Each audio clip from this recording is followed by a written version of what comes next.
विदुर जी ने मैत्रेय जी को क्या प्रश्न पूछा?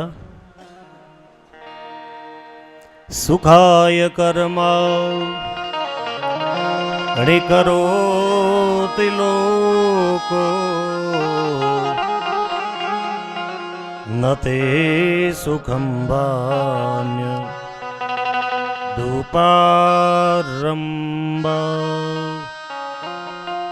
विन्देत भूयस्य एव दुःखम् यदात्र युक्तं भगवान् वदेहम्।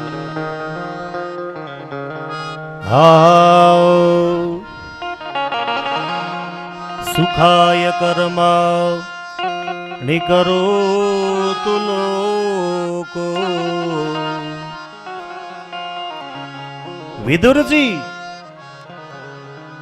मैत्रेय जी को पूछ रहे हैं कि इस जगत के अंदर सभी लोग सुख पाने के लिए प्रयत्न करते हैं।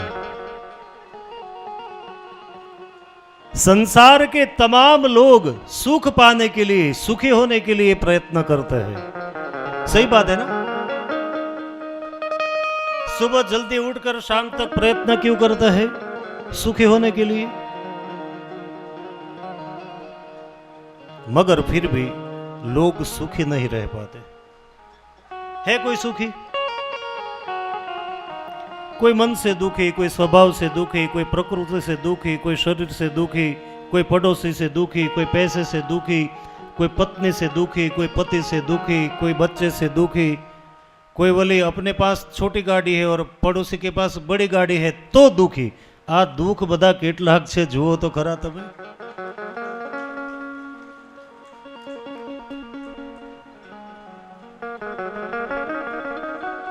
वो लड़कपन खेल में खोया, जवानी नींद भर सोया, बुढ़ापा देख के एमनम करता घरड़ा થઈ જાય।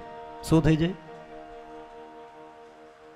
देवरानी थी ना बहन जी, ओ बहन जी, देवरानी थी। देवरानी वो दुकान पर गई, कपड़े की दुकान पर, मातेश्वरी के माहेश्वरी के जो भी हम समझो, वहाँ पर गई शॉपिंग करने के लिए। खेतला जी जो भी है, जिसका जिसकी दुकान का नाम आए वो ताली बजाए, हमें पता चले। जय हो। तो खरीदी करने के लिए गई, शॉपिंग करने के लिए। तो देवरानी गई और बोली कि मुझे ऐसी साड़ी दो, ऐसी साड़ी दो, ऐसी साड़ी दो, पैसे जितने भी हो, आई डोंट केयर, मगर मैं साड़ी पहनूं तो मेरी जो जेठानी है वो जल जानी चाहिए। अब सुनना, बात अधूरी है। तब वो व्यापारी बोला, बहन जी आपकी जेठानी अभी ऐसे ही साड़ी खरीद कर गई है कि आप जल जाए।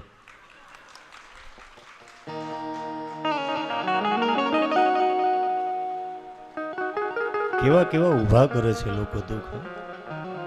सब कंपटीशन में लगे हुए हैं और करता हो सो कीजिए और न कीजिए कग, माथुं रहे शेवाड़ मां अने ऊंचा रहे बे पग। जो भगवान ने सभी को अलग अलग दिमाग दिया है, अलग अलग कार्य दिए हैं, अलग अलग प्रकृति दी है। आप किसी से कंपटीशन क्यों कर रहे हैं? और ज्यादातर कंपटीशन तो पहले भाई के साथ होते हैं, देवरानी जेठानी के साथ कंपटीशन, बाद में कुटुंब परिवार में कंपटीशन। मैं आगे निकल जाऊं, उसको आगे न निकलने दूं, उसको कोई कामकाज न रहे ऐसा मैं करूं। હવે એને મળે એનો વાંધો નથી, પણ બીજાને મળે એમાં એને તકલીફ છે।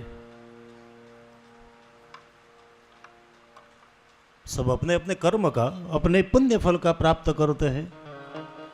ये जगत में कोई किसी को कुछ नहीं देता, समझ लेना। व्यक्ति जो भी प्राप्त करता है वो अपने कर्म का फल है।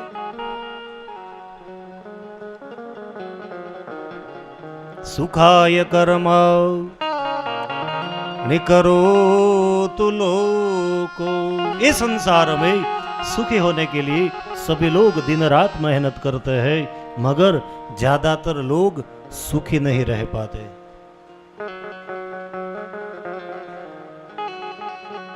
तीन प्रकार के दुख है साहब, समझना। कितने प्रकार के? और यूं हम आध्यात्म की बात करें, सुनिएगा, हाँ, यदि हम आध्यात्म की बात करें तो इस संसार के अंदर 4 प्रकार के दुख है। कितने प्रकार के है? किसी को पता है?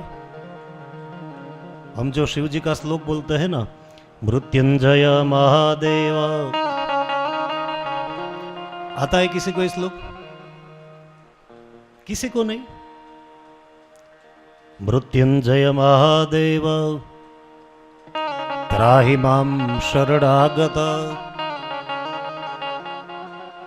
जन्म मृत्यु जरा व्याधि पीड़ितम कर्म बंधन। इस संसार के अंदर 4 प्रकार के दुख है। उसमें से पहला दुख जन्म का है। पहला दुख कौन सा है? जन्म का। यू तो रामचरितमानस कहता है, बड़े भाग मानुष तन पावा। मगर पहला सबसे बड़ा दुख कौन सा? जन्म का। कैसे? 9 महीने तक मां के उदर के अंदर उल्टा, यानी कि पैर ऊपर सर नीचे, ऐसे 9 महीने तक रहना है, गंदे जल के अंदर, गर्भ जल के अंदर। और मां बर्गर खाएगी, पिज्जा खाएगी। એટલે पिज्जा કેમ રોજ આવે છે મને ખબર નથી પડતી।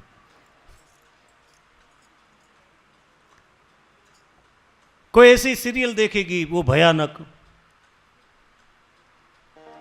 वो असर कहां पर होगा? सब आपको पता होगा बहन जी, भाइयों बहनों, में समझाओ। एक आदर्श बालक यदि समाज को चाहिए और वो माता पिता को यदि कोई आदर्श बालक चाहिए, तो इसीलिए हमारे शास्त्र में उसका संस्कार बताया गया है। ये तो हमारे 16 संस्कार है पंडित जी। कितने? 16।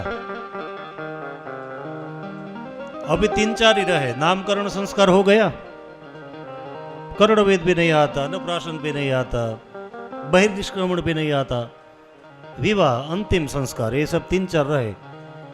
यानी कि हम हमारे संस्कार के अनुरूप नहीं जीते हैं, तो हमारे बच्चों में क्या खाक संस्कार आएगी?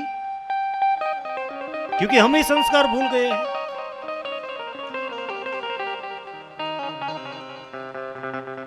तो यदि आदर्श बालक चाहिए, लड़का या लड़की जो भी, तो उससे पहले हमारे शास्त्र में ऐसा विधान बताया गया है कि कोई विद्वान ब्राह्मणों को बुलाकर गर्भदान संस्कार का जो विधि यज्ञ यागादि है, वो गणेश, मातृका, कुलदेवी यज्ञ करके, पितरों का यजन करके, ब्रह्म भोजन करा के पति पत्नियों को नियम का पालन करना पड़ेगा। 6 महीने तक पहले शरीर शुद्धि और धातु शुद्धि की भी बात आती है। काम क्रोध मद मोह मत्सर से रहित, क्रोध नहीं, लोभ नहीं, मद नहीं, बाहर का खाना बंद,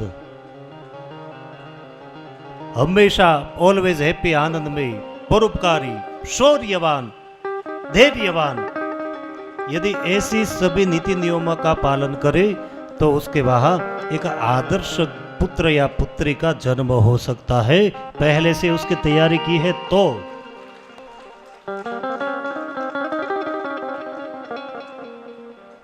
उसे तैयारी होनी चाहिए।